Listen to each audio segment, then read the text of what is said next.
Corona से जंग ऐसे लड़ेंगे हम। नमस्कार, हमारी खास पेशकश में आपका स्वागत है।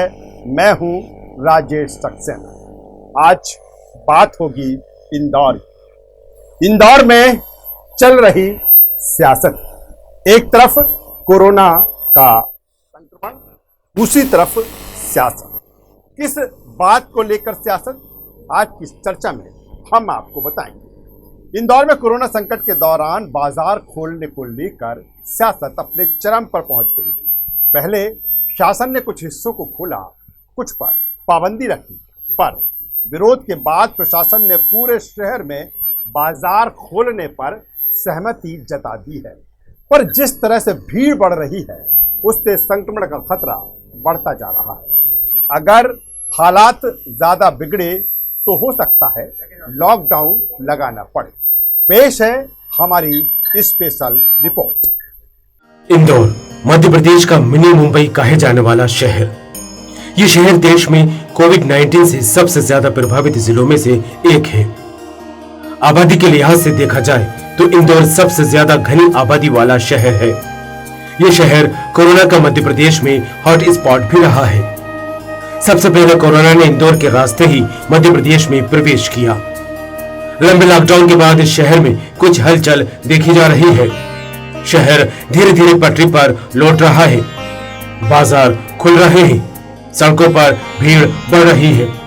लेकिन इस भीड़ में कहीं सुरक्षा तो कहीं कोरोना गाइडलाइन की अनदेखी, कुछ ऐसा भी नजारा है अब यहाँ की सड़कों पर। तथा आम जनता को सूचित किया जाता है कि कोरोना संक्रमण से बचाव हेतु अनिवार्य रूप से मास्क लगाकर रखें। मास्क को सही तरीके से लगावे, जिससे कि मुंह और नाक पूरी तरह ढके हो। सोशल डिस्टेंसिंग का पालन करें। एक दूसरे से 2 गज की दूरी बनाकर रखें। भीड़ न लगावे तथा चलते फिरते रहे। सैनिटाइजर का उपयोग आवश्यक रूप से करें या थोड़ी देर में हाथों को साबुन व पानी से धोते रहे। उपयुक्त सावधानियों के पालन से ही बचाव संभव है। अनलॉक 1 और 2 में कुछ रियायतें दी गई, लेकिन आज जिस तरह से इंदौर में त्योहारों के मद्देनजर भीड़ बढ़ रही है, अगर ये भीड़ इसी तरह चलती रही तो कोरोना पर लगाम लगाना मुश्किल हो जाएगा। कोरोना की चेन तोड़ने के लिए सोशल डिस्टेंसिंग और लॉकडाउन का जो उद्देश्य था, वो आज कहीं गुम सा होता दिखाई दे रहा है। आज सड़कों पर भीड़ बढ़ रही है। ठेले और दुकानों पर सुरक्षा के कोई भी इंतजाम नजर नहीं आ रहे। यहाँ तक कि कई जगहों पर तो सैनिटाइजर तक नहीं देखने को मिलता। फलों की खुली बिक्री, फुटपाथ पर कपड़े और अन्य सामानों की दुकानें संक्रमण को और हवा दे रही हैं। अगर ये सब ऐसे ही चलता रहा तो इंदौर में कोरोना पर लगाम लगाना मुश्किल हो जाएगा। व्यापारी कोरोना की गाइडलाइन के पालन की बात कह रहे हैं, लेकिन कोरोना की गाइडलाइन का कहां तक पालन हो रहा है, ये भी देखने वाली बात है। महामारी खत्म होगी ना साहब, क्यों नहीं होगी महामारी? तो अपन उसके सोशल डिस्टेंसिंग रखेंगे, अपन खुद सावधान रहेंगे तो महामारी अवश्य खत्म होगी। और भगवान को याद करें। कोई ऐसी दवा नहीं है जो बजरंगबली को आप याद करोगे तो हर कष्ट का निवारण बजरंगबली के पास में है।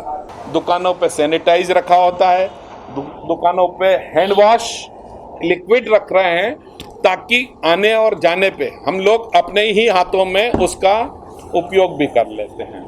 तो वहीं यहाँ आने वाले ग्राहक सुरक्षा के लिहाज से जागरूक होने की बात कह रहे हैं। बहुत मिस्टेक्स कर रहे हैं, फिर भी खुद का ख्याल खुद को ही रखना है। तो उस हिसाब से सैनिटाइज़र का यूज़, दूरी, अगर पेमेंट देते हैं तो कैशलेस, नहीं तो अगर कैश में ही है तो उसे एक अलग से थैली में रख रहे हैं, बाद में सैनिटाइज करके और फिर ले रहे हैं। कहीं भी घर जाने के बाद जैसे ही हम घर से अंदर घुसते हैं, हाथ धोने के अलावा निकलते हैं, बाकी सब चीज़ों का पूरा ध्यान रख के काम करते हैं, क्योंकि हमको हमारे स्वास्थ्य की फिक्र है। इसके साथ ही अब बाजार खुलने पर भी राजनीति शुरू हो गई। बीजेपी जहां लोगों को जागरूक करने की बात कर रही है, तो वहीं अगर मरीज बढ़े तो फिर से लॉकडाउन लगाने के संकेत भी दे रही है।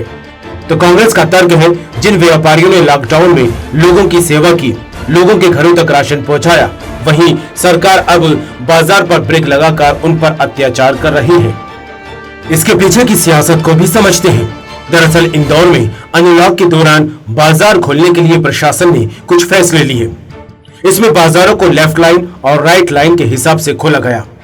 फिर जिन इलाकों में संक्रमण ज्यादा था उन इलाकों में बाजार खोलने की इजाजत नहीं दी गई, लेकिन विरोध के बाद बाजार को कुछ एहतियात के बाद खोलने का फैसला लिया गया। लेकिन जिस तरह से बाजार में भीड़ बढ़ रही है उसमें सारे नियम कायदों को दरकिनार किया जा रहा है। जो लोग कच्चे सामान वाले, कच्चे सामान में मतलब फल सब्जी, इन पे ये जो खरीद के लाते हैं, अगर इनके साथ अन्याय होगा तो फिर बेचारे कहाँ जाएंगे वो लोग? उनकी भी तो परिवार है, उनके भी तो उनको भी रोटी खाने को चाहिए। इंदौर खुला है, इसको आगे बढ़ाना या वापस लॉकडाउन के रास्ते पे जाना, ये हमारे व्यवहार के ऊपर बहुत निर्भर है। बिना मास्क के आता तो हम पेट्रोल नहीं देते, ये तो जागरूकता है। और परंतु इनको व्यवस्था करना चाहिए। लॉकडाउन से कोई फायदा नहीं है। लॉकडाउन करेंगे तो आम जनता ही परेशान होगी, खाने पीने की परेशानी होगी। 4 महीने लोगों ने कैसे अपने घर सामान बेच बाच के कैसे कैसे काम चलाया, और आज धंधा करने जा रहा है तो कैसे कोई जेवर बेच के जा रहा है, कोई ब्याज से पैसे ले रहा है। आज मध्य प्रदेश के मुख्यमंत्री शिवराज सिंह चौहान भी कोरोना की चपेट में हैं। इसके साथ ही मध्य प्रदेश के कई दिग्गज नेता और मंत्री भी कोरोना पॉजिटिव हैं। कई जगहों पर कोरोना विकराल रूप लेता जा रहा है। पूरे प्रदेश में शनिवार और रविवार को लॉकडाउन लगाया गया है, तो भोपाल में 10 दिन का लॉकडाउन लगाना पड़ा। तो कई जिलों में हालातों को देखते हुए लॉकडाउन लगाना पड़ा है। तो वहीं डॉक्टर कोरोना से खुद को सुरक्षित रखने की बात कह रहे हैं। यही रोकथाम है हमसे, ज्यादा घर से बाहर नहीं निकले और 2 गज की दूरी बनाए। अपने हाथों को समय समय पर धोते रहें। समय समय पर साबुन और पानी से हाथ धोएं। एक अल्कोहल बेस्ड सैनिटाइजर भी इस्तेमाल कर सकते हैं। सैनिटाइजर को हाथों पर अच्छी तरह लगाएं। सैनिटाइजर से हाथ पर मौजूद वायरस समाप्त हो जाता है। अपनी आंखों को छूने से बचें। नाक और मुंह पर भी हाथ लगाने से बचें। अपने हाथों से कुछ भी छूने से बचें। घर से बाहर निकलें तो मुंह पर मास्क, रुमाल या अन्य कपड़ा जरूर बांधें। भीड़भाड़ वाली जगह पर खरीदारी करने न जाएं। आज जिस तरह से देश में कोरोना काल में अर्थव्यवस्था चौपट हो रही है, उसे देखते हुए सरकार ने अनलॉक के तहत बाजारों को कुछ रियायतें देते हुए खोलने का फैसला लिया है। लेकिन जिस तरह से बाजार खुल रहे हैं, टपरे ठेलों पर सब्जी फल बेचे जा रहे हैं। कई नोटों के आदान प्रदान से भी कोरोना का खतरा ज्यादा है। इससे पहले कोरोना वायरस महामारी को रोकने के लिए भारतीय रिजर्व बैंक ने सुझाव दिया था कि जनता फिलहाल नकदी उपयोग करने से बचे और लेन देन के लिए भुगतान के डिजिटल साधनों का प्रयोग करे। तो वहीं WHO ने भी सुझाव दिए थे, भीड़भाड़ वाली जगहों पर जाने से बचना चाहिए। लेकिन सियासत की इस जंग में आम आदमी की सुरक्षा कहीं पीछे छूटती जा रही है। जान और जहान दोनों पर ही खतरा मंडरा रहा है। न्यूज़ वर्ल्ड के लिए इंदौर से अशरफ मंसूरी की रिपोर्ट। जंग ऐसे लड़ेंगे हम। अभी इस पैकेज के जरिए, इस रिपोर्ट के जरिए इंदौर में जो स्थितियां परिस्थितियां हैं, हमने आपसे रूबरू उन बातों को करवाया। इस मुद्दे पर हम चर्चा करेंगे। चर्चा में हमारे साथ जो मेहमान हमसे जुड़ रहे हैं उनसे आपका परिचय करा दूं, उनसे आपका तारुफ करा दूं। हमारे साथ में हैं वरिष्ठ पत्रकार प्रकाश हिंदुस्तानी जी, बहुत स्वागत करते हैं प्रकाश जी आपका। हमारे साथ में डॉक्टर सलिल भार्गव जी, आपका भी बहुत स्वागत करते हैं सलिल जी। हमारे साथ में हैं समाज सेवी किशोर कोडवानी जी, आपका भी स्वागत करता हूं किशोर जी। और थोड़ी देर से जुड़ेंगे बिजनेसमैन प्रकाश राठौर साहब, उनका भी अभी स्वागत करता हूं, जब आएंगे दोबारा स्वागत करूंगा। सबसे पहले प्रकाश जी के पास में आता हूं। इंदौर को काफ़ी करीब से उन्होंने देखा है, लंबे समय से इंदौर को वो देख रहे हैं, सुन रहे हैं और एक लंबा अनुभव पत्रकारिता का वो रखते हैं। प्रकाश जी, जिस तरह से इंदौर सबसे ज़्यादा मध्य प्रदेश में संक्रमित रहा कोरोना से, और अब लॉक अनलॉक को लेकर जिस तरह से सियासत और राजनीति वहां पर चल रही है, आपसे समझना चाहेंगे किस तरह से आप देखते हैं इन स्थितियां परिस्थितियों को। काफी लोग आते हैं, एयरपोर्ट इंटरनेशनल हो चुका है और इंदौर के काफी लोग हैं जो विदेश में हैं और महानगरों से भी इसका सीधा ताल्लुक है। वे लोग जब आए तो आशंका बढ़ी, बीच में जो जमात को लेके बदनाम किया जा रहा था वो बात एक तरफ गई, लेकिन जिस तरह से राजनीतिक लोग आंदोलन चला रहे हैं, अभियान चला रहे हैं, जनसंपर्क कर रहे हैं, उससे इंदौर में कोरोना संक्रमण बढ़ने का खतरा काफी बढ़ गया। इंदौर के कई नामी गिरामी नेता कोरोना संक्रमित कोविड-19 से संक्रमित पाए गए, लेकिन अभी त्योहार को देखते हुए, ईद और राखी के त्योहार को देखते हुए ये लॉकडाउन में छूट दी जा रही है। इससे इंदौर में संक्रमण बढ़ेगा, इसमें कोई दो मत नहीं है। कल का जो आंकड़ा बताया गया है वो बताया गया है 74 संक्रमित पॉजिटिव पाए गए कल।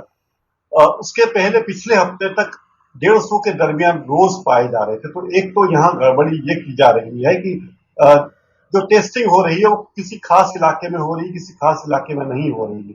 जो कोरोना संक्रमित पाए गए उनके परिवार के कई लोगों को छोड़ दिया गया है। तो ऐसे आरोप भी लग रहे हैं। अब जब जिम खुल जाएंगे, क्लब खुल जाएंगे तो कोरोना संक्रमण की आशंका बढ़ जाएगी, बाजार खुलेंगे तो बढ़ेगी। राखी का त्योहार है तो ये डर है कि ये त्योहार कहीं कोरोना संक्रमण की भारी भीड़, भारी संख्या लेकर ना आए। अब तक इंदौर में 310 लोग आधिकारिक रूप से कोरोना के कारण जान गंवा चुके हैं और 7,200 लोग कोरोना संक्रमित पाए गए हैं ऑफिशियल। लेकिन कहा जाता है कि कई लोग हैं जिनकी रिपोर्ट नहीं की गई है, जिन्होंने अपनी जान कोरोना के कारण दी है।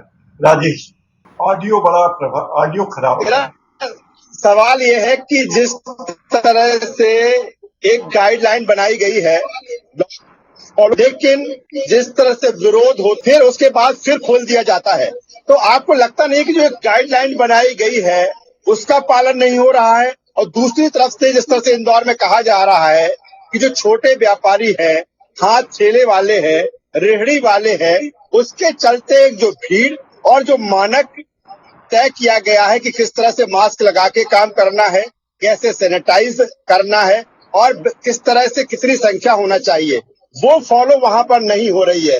तो आपको लगता है कि इन चीजों से, इन परिस्थितियों से कोरोना से सबसे ज्यादा खतरा इंदौर को है? जी हाँ, इंदौर को खतरा बहुत ज्यादा है और क्योंकि इंदौर में आबादी ज्यादा है। त्योहार, अब एक शहर भोपाल है, एक शहर इंदौर है, लेकिन भोपाल में नियम कुछ और है, इंदौर में नियम कुछ और है। भोपाल में सख्ती है, इंदौर में उतनी सख्ती नहीं है। इसका कारण कुछ समझा नहीं जा सकता कि आखिर वो क्या कारण है कि आप इंदौर में सख्ती नहीं कर रहे हैं। क्या नेताओं से डरकर प्रशासन अपना फैसला नहीं ले पा रहा है, या जनता की सुविधा के नाम पर छूट दी जा रही है कि दुकानें खोल लो, व्यापार कर लो? तो ये बातें समझ से परे कि एक ही प्रदेश में दो शहरों में अलग अलग नियम कानून क्यों? डॉक्टर साहब, मेरा सवाल ये है कि जिस तरह से इंदौर की हम बात कर रहे हैं, मिनी मुंबई इंदौर को कहा जाता है, और जो स्थितियां परिस्थितियां हम मुंबई में देख रहे हैं, हमारा इंदौर भी उससे अछूता नहीं है। तमाम तरह के प्रयास कोरोना को कंट्रोल में करने के लिए किए जा रहे हैं, लेकिन राजनीति, सियासत वहां पर है। लेकिन आप एक डॉक्टर के नाते मैं आपसे समझना चाहूँगा कि किस तरह से कंट्रोल इंदौर हो सकता है, खासतौर पर जिस तरह से कहा जा रहा है कि जो हाथ ठेले वाले हैं, रेहड़ी वाले हैं, और उनको जिस तरह से अनलॉक किया गया है, इससे इंदौर को सबसे ज़्यादा खतरा है। हालांकि ये भी सच्चाई है कि रोजी रोटी की व्यवस्था भी उनकी होना चाहिए, वो कैसे अपना गुजर बसर करेंगे। इस सियासत राजनीति के बीच एक चिकित्सक के नाते आप इन स्थितियों को कैसे देख पा रहे हैं? राजेश भाई, आपने दोनों बातें बोल दी, आपने सवाल भी पूछा है और जवाब भी पूछा है। तो आपका सवाल ये है कि परेशानी है हमारी ठेले वालों को। मेरी बात का इको हो रहा है कि आवाज साफ आ रही है मेरी? मैं ऑडिबल हूँ सर? डॉक्टर साहब, आपसे समझना चाहूंगा कि जिस तरह एक तरफ कहा जा रहा है कि इंदौर को अनलॉक किया जाए, दूसरी तरफ लॉकडाउन की तरफ प्रशासन वहां पर है जो गाइडलाइन है उसका पालन करवाना चाहता है। ऐसे में आपकी मुफीद स्थिति क्या है इंदौर के लिए? एक चिकित्सक के नाते मैं आपसे समझना चाहूंगा। मैं यही कह रहा था कि चिकित्सक के नाते अनलॉक या जो भी हम लोग गाइडलाइंस हैं उसका पालन सबको करना चाहिए। यदि हम लोग गाइडलाइंस का पालन नहीं करेंगे तो आगे हमको परेशानी आएगी। अनलॉक भी किया जाना आवश्यक है और हमको गाइडलाइंस भी फॉलो करना चाहिए। मैं सिटी में देख रहा हूँ करीब 70% लोग फॉलो कर रहे हैं, मास्क लगा रहे हैं।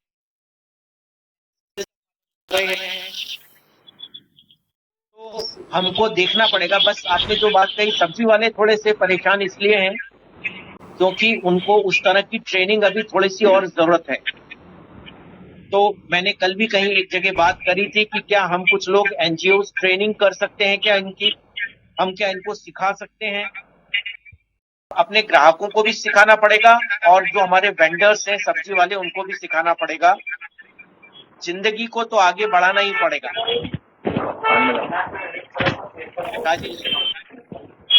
डॉक्टर साहब मैं दोबारा आपके पास में आऊँगा। किशोर कोडवानी जी हमारे साथ में हैं, समाज सेवी हैं, काफ़ी बारीक से इंदौर को देख रहे हैं, इंदौर में समाज सेवा का वो काम कर रहे हैं। किशोर जी क्या कहेंगे, जिस तरह से कहा जा रहा है कि जो हाथ ठेले वाले हैं, सब्जी वाले हैं, फल वाले हैं, उसके चलते इंदौर में जो कोरोना का संक्रमण है उसका खतरा कहीं ना कहीं बढ़ रहा है और इसी को लेकर राजनीति सियासत भी हो रही है। आपसे समझना चाहेंगे, समाज सेवा के क्षेत्र में आप हैं, किस नज़र से देखते हैं? बहुत ज़्यादा गालमाल किया जा रहा है। कोरोना युद्ध कमांडर की निर्देश में लड़ा जाता है, न कि राजनेता के निर्देश पर। इंदौर में आपस बैठक कितनी भी हुई है उसमें सारे एक दल के लोग, चाहे वो भूतपूर्व विधायक हो, चाहे भूतपूर्व सांसद हो, चाहे पूर्व अध्यक्ष हो, वो बैठकर कलेक्टर पर जब दबाव डालेंगे तो कलेक्टर कौन सा रास्ता अपना पाएगा? क्या उसको नौकरी पे रहना है? आपने डॉक्टर साहब से जो प्रश्न पूछा मैं उसका जवाब आपको दे रहा हूँ। 26 अप्रैल को जब इंदौर पीक पर था और 26 जुलाई तब 1000 मरीज अस्पतालों में भर्ती थे, आज 1900 अस्पताल में भर्ती है। और प्रशासन के सामने ये मौत है कि राजनेता उनको अकल रहे, जबकि ये वैज्ञानिक आधार पर चलने वाला युद्ध है, इसको तकनीकी आधार पर चलने वाला युद्ध है। सब्जी वालों का क्या दोष है? जब मैंने पहले दिन से कह रहा हूं कि इंदौर में 20-22 बड़े ग्राउंड है, 5-5 मीटर की दूरी पे उन सब्जी वालों को खड़ा कर दो। और रहा सवाल आदमी, जिसके लिए बार बार हम कह रहे हैं कि आम आदमी को समझाया जाए। रविवार को आपने खुद रिलीज किया, लॉकडाउन था, एक परिंदा आपको सड़क पे नहीं दिखा, कोई पुलिस व्यवस्था न होने के बाद भी। कल राजवाड़ा पे जब मैं गया, राजवाड़ा से लेके शीतला माता बाजार के बीच में कौन सा सब्जी, मैं साफ कह रहा हूं कि ये कल की जो मैं दृश्य देख के आया हूं उससे ज्यादा बुरी दुर्गति आज होगी। आज आने वाले 5 दिनों में इससे ज्यादा हालत खराब होगी। और अभी तक हिंदुस्तान का उल्टा रिकॉर्ड था, इंदौर की महिलाएं 32 से 38% प्रभावित हुई और अब आने वाले 10 दिन के अंदर इसका फिगर उल्टा हो जाएगा, क्योंकि वहां सारी महिलाएं खरीदारी के लिए थी। मुझे ये समझ में नहीं आ रहा है कि राजनेताओं को 100 दिन जब चुप करके बैठे थे तो और 100 दिन चुप हो जाते, क्या जरूरत है उनको चिल्ला चौट करने की? सब अपने अपने तरीके से राजनीतिक दृष्टिकोण अब कोरोना को भी कैश कराना चाहते हैं, अवसर बनाना चाह रहे हैं। ये अवसर रहे हैं कि सुनिए किशोर जी, काफी अहम बात आप कह रहे हैं। कोई सब्जी फल ठेले वाले हों, रेहड़ी वाले हों, कोई उनका दोष नहीं है, क्योंकि एक बड़ी समस्या उनके सामने भी रोजी रोटी की है। लेकिन उनको कैसे व्यवस्थित किया जाए, कैसे जो तमाम तरह के मानक कोरोना काल में बचाव के हैं, सुरक्षा के हैं, कौन सिखाएगा? और जिस तरह से आपने कहा कि एक डिस्टेंस के साथ उनको खड़ा किया जाए, तो उनका भी पालन कहीं ना कहीं नहीं हो रहा है। तो प्रशासन क्या इस दिशा में जो उसको एक गाइडलाइन के अनुसार काम करना चाहिए वो नहीं कर पा रहा है, या फिर जिस तरह से विरोध हो रहा है उसके दबाव में है? प्रशासन की मौत आज मैं ये देख रहा हूँ कि वो तकनीकी आधार पर निर्णय ले नहीं पा रहे हैं, केवल राजनीतिक दबाव पे काम कर रहे हैं। वो बिल्कुल राजनीति को इससे परे कर देना चाहिए, केवल तकनीकी लोगों को इस पूरी व्यवस्था से लड़ने का अवसर देना चाहिए और फिर उनसे जवाबदेही करना चाहिए। क्या ये जो निर्णय आज राजनेताओं ने कराया, कल इसकी जवाबदेही लेंगे ये राजनेता? कोई नहीं लेगा, चाहे वो भाजपा का हो चाहे कांग्रेस का हो। दोबारा आऊंगा के पास में प्रकाश राठौर साहब बिजनेसमैन हमसे जुड़ रहे हैं। आपको स्वागत करता हूं प्रकाश जी। प्रकाश राठौर साहब, आवाज मिल रही है हमारी आपको? राठौर साहब, आवाज मिल रही है हमारी आपको? ठीक है, तभी हालत देखो आप कल जाके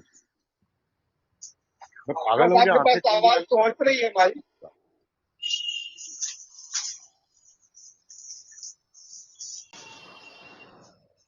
अरे आप इधर निकल के बता देना। चलिए मैं दोबारा आऊंगा। पदम जी जुड़ रहे हैं। करता हूं आपका। पदम जी, आवाज आ रही है? आवाज आ रही है?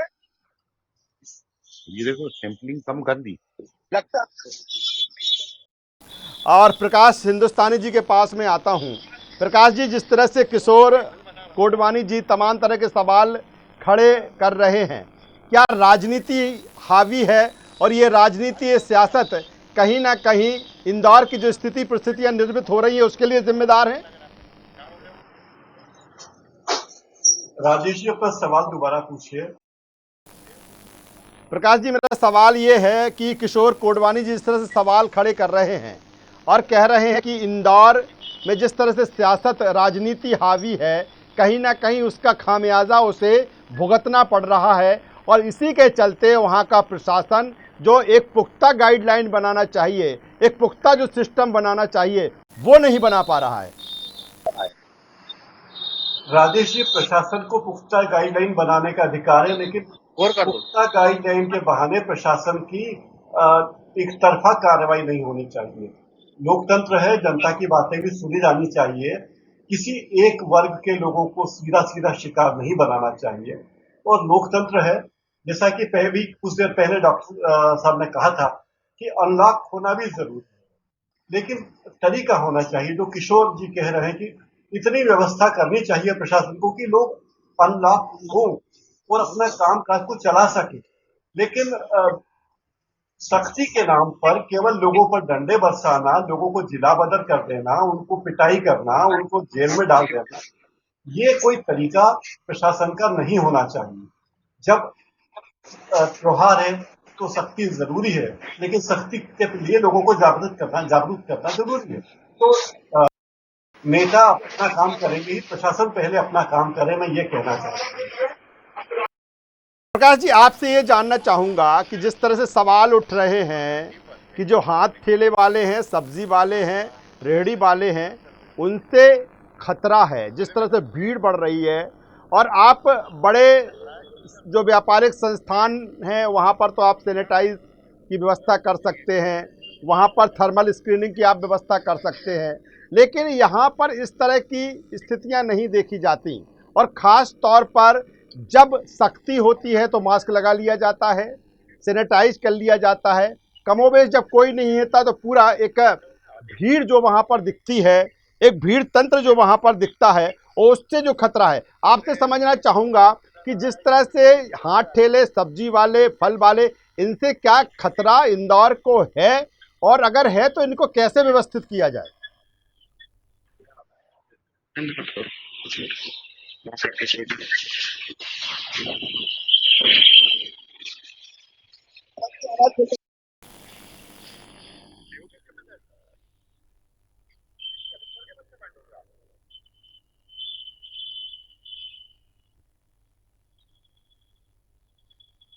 आज चलिए डॉक्टर सलील भार्गव जी के पास में आता हूं। भार्गव साहब, आवाज मिल रही है आपको? जी आ रही है। जो सही बात है यार, सही है। चिकित्सक हैं, डॉक्टर हैं, तो उसी नज़र से हम आपसे इंदौर को समझना चाहेंगे। कहीं ना कहीं जो लगातार संक्रमण बढ़ा है, डर इंदौर के लोगों में है, और ये भी सच है कि जिस तरह से चाहे लॉकडाउन हो या अनलॉक हो, ये दोनों स्थितियां परिस्थितियां हैं। आपको क्या लगता है, क्या दिख रहा है आपको आगे, क्या दिख रहा है कि कैसे इंदौर में कोरोना कंट्रोल होता आपको दिख रहा है? क्योंकि लोग समझना चाहते हैं, जिज्ञासा बहुत रहती है कि आखिर कब कोरोना खत्म होगा। इंदौर के परिप्रेक्ष्य में आपसे समझना चाहूँगा, क्या लगता है कि कितने दिन आप और लगेंगे, जो स्थितियाँ परिस्थितियाँ हैं, कि उससे कोरोना कहीं ना कहीं डाउन होगा, जो लगातार बढ़ रहा है? 2 दिन लगेंगे अभी कंट्रोल में। राजेश जी, कोरोना के बारे में जो अभी तक हमारी पिछले 4-5 महीने की एक अंडरस्टैंडिंग रही है, जो समझ रही है, इसमें जैसे जैसे हर्ड इम्यूनिटी आएगी, जैसे जैसे वैक्सीन अगले 2-3 महीने में आ पाएगा या कोई नई दवाई आ पाएगी, तो हम इसको पूरी तरह जीत पाएंगे। और इसमें 2-3 महीने नहीं, करीब 6 महीने की लड़ाई हो सकती है, 1 साल तक भी ये लड़ाई जा सकती है। अरे और यार, ये तू सिर्फ बीमार हो जाएगा तब दवा मध्य दूंगा ना। प्रदेश, पूरे देश की और पूरे विश्व की लड़ाई हम कह सकते हैं। क्या हमारे बकवास पास की तो बात कर रहे हैं? साधन दवाई आ है, जाएगी, सोशल डिस्टेंसिंग, मास्क और दवाई इलाज सैनिटाइजेशन, होगा। सिंपल बात है। हम जो चर्चा कर रहे हैं उसमें एक कहीं उच्च अभी बिंदु भी आएगा मर निकल कितने के रहे आत्मसंयम। बीमारों में से? देने वाले की अपनी मजबूरी है उसको काम करना, हमारी मजबूरी है सामान देना, लेकिन दोनों अपनी अपनी लिमिट्स को ध्यान रख लें। यदि हम केयरफुली जाएं, ठेलों पर भीड़ नहीं लगाएं, एक एक आदमी करके जाए, सब्जियों को प्रॉपरली वॉश करें, कपड़े वाले सब्जियों की मादर चोद अभी भी पैकिंग पूरा हिंजिंग कर रहे हैं। डिजिटल पेमेंट करें। डिजिटल पेमेंट एक बहुत अच्छा तरीका है, यदि हम लोग उसको बचे तो जो करेंसी के माध्यम से कुछ चांसेस है वो कुछ खत्म हो जाएंगे। तो हम ये सब यदि करेंगे तो हम लोग काफी हद तक काबू कर सकेंगे। लॉकडाउन खुलने के पश्चात सारी दुनिया में ऐसा होना तय रहता है, इसको होना ही रहता है। ऐसा नहीं है कि खाली इंदौर में या मध्य प्रदेश में या हमारे कहीं भी हो रहा है, ये तो होना ही है। तो इसलिए इससे डरने की आवश्यकता नहीं है, इसको कंट्रोल करने की आवश्यकता है। बहुत सिंपल बात कर रहा हूं। और जैसा मैंने कहा, हमारे जो खेने वाले दोस्त हैं उनको कोई एनजीओ ट्रेन कर सकते हैं, तो हमारे प्रशासन, नगर पालिका निगम वाले लोग ट्रेन कर सकते हैं। और यदि ये हम सब करते हैं तो आप देखेंगे कि हम जिस चीज से डर रहे हैं वो अगले 5 दिन में कंट्रोल कर लेंगे। एक बार हम सब लोग मिल जाएं, हम लोग थोड़ा सा प्रयास करें। राजेश जी, डॉक्टर साहब, जो हम कहते हैं कि अभी पीक समय आने वाला है, तो वो पीक समय अब आ चुका है। जिस तरह से रफ्तार है कोरोना की पूरे देश में, मध्य प्रदेश में, इंदौर में, भोपाल में बढ़ रही है, तो वो पीक समय आ चुका है कि अभी और इससे ज्यादा भी पीक समय आएगा? राजेश जी, अभी पीक शायद नहीं आया है। अभी 1-2 महीने हमको और सबको थोड़ा सा केयरफुली देखना पड़ेगा। अभी नंबर ऑफ केसेस थोड़े से बढ़े हैं, पॉजिटिव केसेस थोड़े से, एडमिशंस बढ़े हैं, लेकिन जो हम एक्सपेक्ट कर रहे हैं खतरनाक तरीके से जो आएगा पीक, वो अभी नहीं आया है। जी के पास में आता हूं। प्रकाश हिंदुस्तानी जी हमसे जुड़े हुए हैं, वरिष्ठ पत्रकार, और मैं लगातार जो बात करता हूं प्रकाश जी को लेकर कि काफ़ी करीब से उन्होंने इंदौर को देखा है। प्रकाश जी, जिस तरह से डॉक्टर साहब कह रहे हैं कि खतरा अभी और बढ़ेगा, और जब खतरा बढ़ेगा, और जिनकी बात हम कर रहे हैं कि इंदौर इनसे ज़्यादा और संक्रमित हो सकता है, किस तरह से हाइजीनिक तरीके से इनका व्यापार चले, इसके लिए आपको क्या लगता है कि किस तरह की एक गाइडलाइन इनके लिए होना चाहिए, खास तौर पर छोटे व्यापारियों उनके लिए? राजेश जी, जैसा डॉक्टर साहब ने कहा कि अभी पीक आया नहीं है, पीक आ सकता है। आ सकता है तो हमें उसके लिए तैयारी रखनी चाहिए। अगर हम एक उन्नत समाज है, अगर हमारा प्रशासन जागरूक है, हमारे लोग जागरूक हैं, तो उन्हें तैयारी रखनी चाहिए कि आने वाले समय में क्या क्या परेशानियां हो सकती हैं। उसके लिए सावधानी बरतना जरूरी है। लेकिन शनिवार रविवार को बंद करना और बाकी दिन खुला रखना ये समस्या का हल नहीं है, क्योंकि 2 दिन 5 दिन तो पूरे समस्या तो पहली ही है।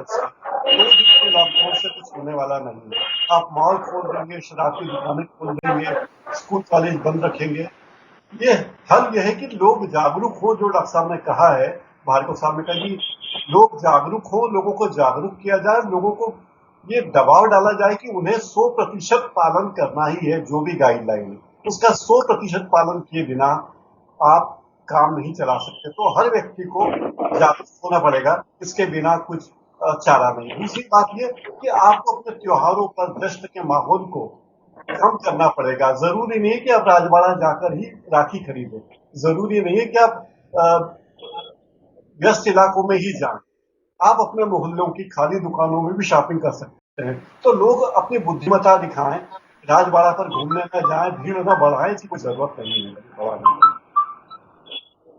यही कहना काफी अहम बात को जागरूक करना होगा, लेकिन सवाल यहाँ पर यह है कि जागरूक कौन करे।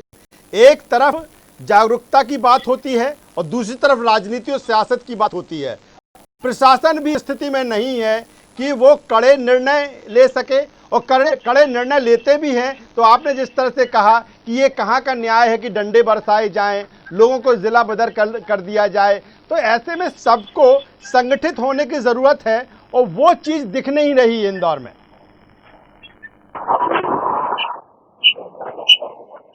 मुझसे सवाल है ये प्रकाश जी, मेरा ये सवाल है कि काफी अहम बात कि लोगों को जागरूक करना होगा। कौन जागरूक करेगा? क्योंकि कोई भी बात होती है, कोई भी गाइडलाइन फॉलो होती है तो सियासत राजनीति भी दिखती है। प्रशासन को जिस तरह के निर्णय लेना चाहिए वो निर्णय नहीं लेता, और निर्णय भी ऐसे लेता है कि कहीं ना कहीं उससे लोगों को परेशानी बढ़ जाती है। आपने कहा कि डंडे बरसाए जाते हैं, जिला बदर कर दिया जाता है। तो ऐसे में क्या एक संगठित होने की वहां पर जरूरत है, और जो सियासत राजनीति है उससे परे हटकर सोचना होगा, तभी इंदौर ट्रैक पर आएगा। सबसे पहले तो इंदौर के नेताओं को जागरूक होना होगा और अपने अधिकारों के नाम पर और लोगों के नाम पर दादागिरी बंद करनी होगी कि हमने कहा है तो ये होना ही चाहिए। दूसरी बात, उन्हें खुद इंदौर के इतने नेता संक्रमित हो चुके हैं, अब तो वे जागें और अब तो लोगों से मिलना जुलना कम करें। जिस तरह की बातें हो रही है, जिस तरह से सभी पार्टियों के नेता उसमें शामिल है, कांग्रेस या बीजेपी का सवाल नहीं है, तो वे खुद जागरूक हो और लोगों को प्रेरित करें कि भीड़ न बढ़ाएं, जबकि हो उल्टा रहा है। वे लोगों को भीड़ बढ़ाने के लिए प्रेरित करें कि हमें प्रदर्शन करना है तो आ जाओ, हमें दुकान खोलनी हमारा अधिकार है। आप दुकान खोलना आपका अधिकार है, कारोबार करना आपका अधिकार है, लेकिन उसके साथ कुछ दायित्व भी है, कुछ जिम्मेदारियां भी है। उस जिम्मेदारियों का पालन करते हुए ही आप अपना कारोबार कर सकते हैं। तो ये सब चीजें लोगों को समझाने की जरूरत आप कह रहे हैं अपने अनुभव के आधार पर, काफी अहम बात प्रकाश जी कह रहे हैं। पदम जी हमारे साथ में है, बिजनेसमैन है। पदम जी, आपका स्वागत है। आवाज मिल रही है आपको?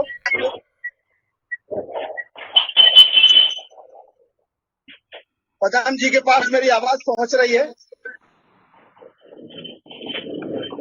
हेलो, स्वागत है, आवाज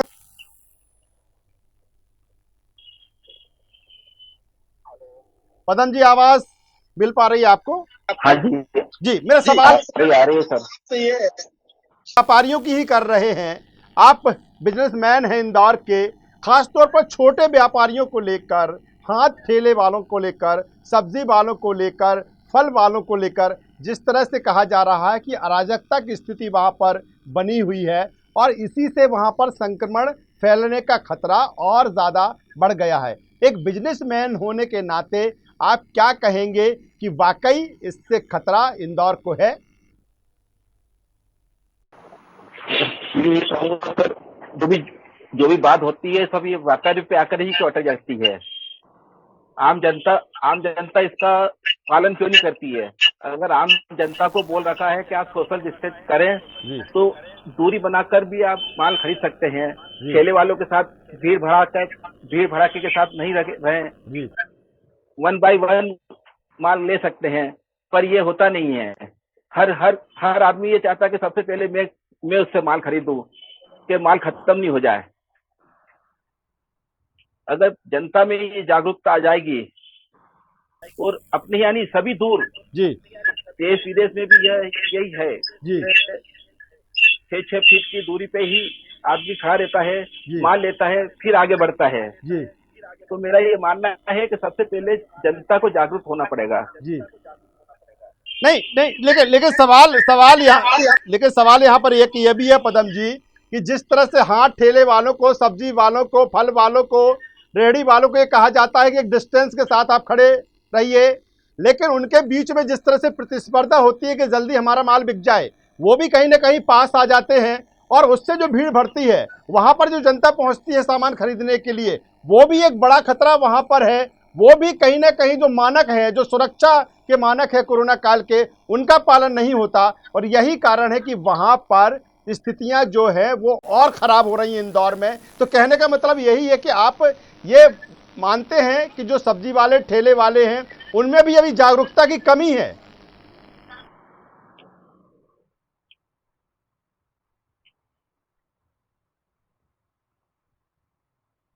पदम जी, आवाज आ रही है?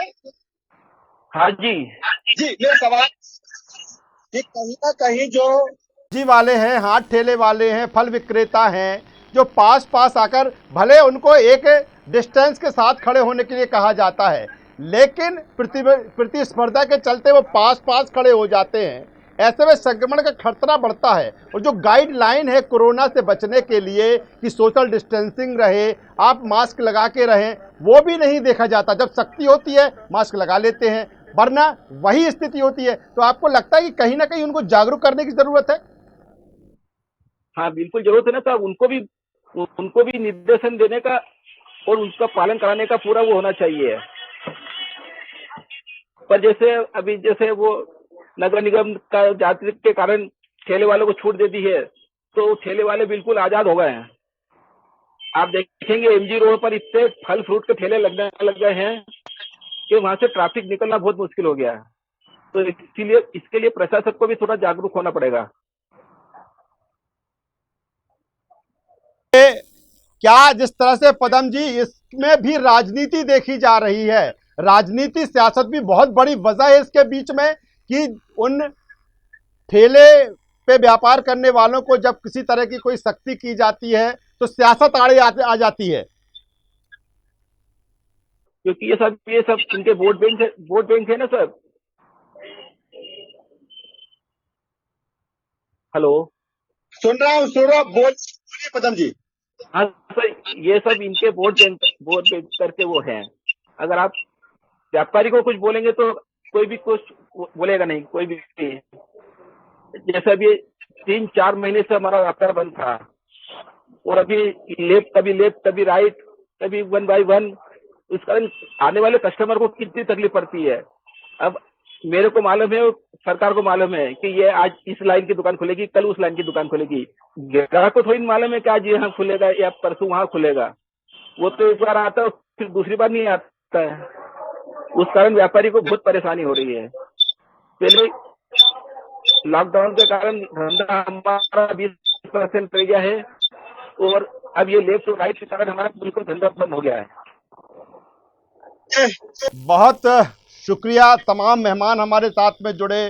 प्रकाश हिंदुस्तानी जी आपका बहुत शुक्रिया, डॉक्टर सलील भार्गव जी आपका बहुत शुक्रिया, किशोर कोटवानी जी आपका बहुत शुक्रिया, और पदम जी आपका बहुत शुक्रिया। तो कुल मिलाकर जिस तरह से परिस्थितियां इंदौर को लेकर हैं, ख़ास तौर पर जो हाथ ठेले वाले व्यापारी हैं, जो फल सब्जी विक्रेता हैं, जो रेहड़ी वाले हैं, हालांकि ये भी एक बड़ा सवाल है कि उनके सामने जो एक रोजी रोटी का संकट है, लेकिन दूसरी तरफ सबसे बड़ा संकट है कोरोना को लेकर। जो कोरोना का संक्रमण इंदौर में फैल रहा है और जो स्थितियां निर्मित हो रही हैं कि इसके चलते वहां पर जो भीड़ इकट्ठी होती है, ऐसे जो विक्रेता हैं वो जो मानक हैं सुरक्षा के कोरोना के, उनका फॉलो नहीं करते, मास्क नहीं लगाते, डिस्टेंस नहीं रखते, और इससे जो इंदौर को खतरा है वो बढ़ रहा है। प्रशासन इस पर लगाम लगाना चाहता है, लेकिन सियासत है, राजनीति है कि मानती ही नहीं, और ऐसे में भी आड़े आ जाती है। और यही कारण है कि इन सब के बीच इंदौर के लोगों को जो कोरोना का खतरा है वो लगातार बढ़ रहा है। जिस तरह से डॉक्टर सलील भार्गव भी कह रहे थे कि अभी तो पीक आना बाकी है, जबकि लगातार अब जो कोरोना है वो तेजी के साथ पूरे देश में बढ़ रहा है, मध्य प्रदेश में बढ़ रहा है, इंदौर में बढ़ रहा है, भोपाल में बढ़ रहा है। समझना होगा, लगाम लगाना होगा, हर उस जगह लगाम लगाना होगा जहां पर ये लगे कि कोरोना का संक्रमण यहां से बढ़ सकता है। कुछ दिन की बात है, अगर इस समय को सुरक्षा के साथ निकाल लिया तो दिन अच्छे आएंगे, लोग कोरोना से बच पाएंगे। लेकिन अगर सियासत और राजनीति होती रही जैसे इंदौर में हो रही है तो कहीं बहुत देर ना हो जाए। उम्मीद की जानी चाहिए कि लोग समझेंगे, राजनीतिक दल के लोग समझेंगे, समाज से जुड़े लोग समझेंगे, फल सब्जी विक्रेता रेहड़ी वाले समझेंगे कि उन्हें किस तरह से गाइडलाइन का पालन करते हुए इंदौर को आगे ले जाना है। उम्मीद करेंगे कि लोग इस बात को समझेंगे, जागरूक होंगे।